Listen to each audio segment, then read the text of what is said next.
जिज्जी पाव लागी तोरा। अरे का बात बा जिज्जी, आज तो बड़े सकेरे आ गए। आज कोनो काम धंधा ना रहिल का घर में? आए का बात बा, एकदम खाली समय में आ गए बा जिज्जी। अरे कौन बात बा जिज्जी? अरे कुछ बात बता। अरे खुश रहा बनी, खुश रहा। अरे धन पूत से भरी रहो बहिनी।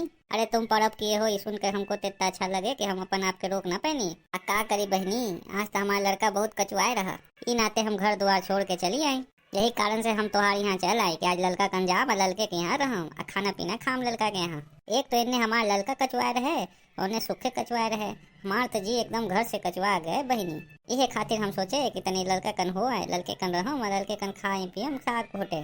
अरे ई का कर तो जिज्जी? अरे ई सब हमार नेक ना लागे। सुखे भैया काहे कचुआए थे?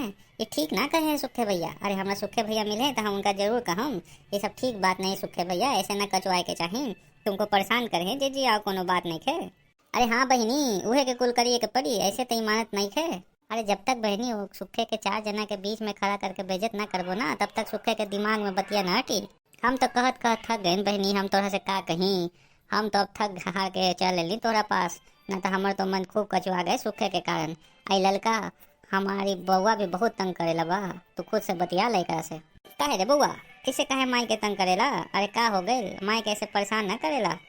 अरे का करी चाची, हम तो माई के सवेरे से कहता कि माई हमरा के साग भात खाए के मन करेला, हमरा के साग भात बना के खिला दई। लेकिन माई है कि हमार बातें न सुनी। माई के कहनी तो माई कहे लगी कि चल ललका चाची कन आज साग भात बनल बा, वही साग भात खोटिए। और ललका जी बहुत अच्छा साग भात बनाए हैं। हाँ बहनी, अरे एकरा बड़ा मन करेला साग भात खाए के, तो हम तो जाने था कि तुझे से अच्छा साग भात कौन बनाई। तोरा से अच्छा साग भात बनाए वाला गाँव में कोई नहीं है। वैसे हम बउआ के ले आयल बा, एकरा के तनी साग भात खिला दी, एकरा बड़ा मन होके। आय हाय जीजी, एके में कौन कहे वाला बात बता। अरे तो अपने घर बा तोरा, अरे जितना मन उतना साग भात खाई बउआ, एके में कोनो शर्माए वाला बात नहीं है। हम तोरा खातिर साग भात निकाल देला, तो आराम से बैठ के जा और जाकर आराम से खा। और कोनो घटी कोई सामान तो हमसे जरूर मांग लिया।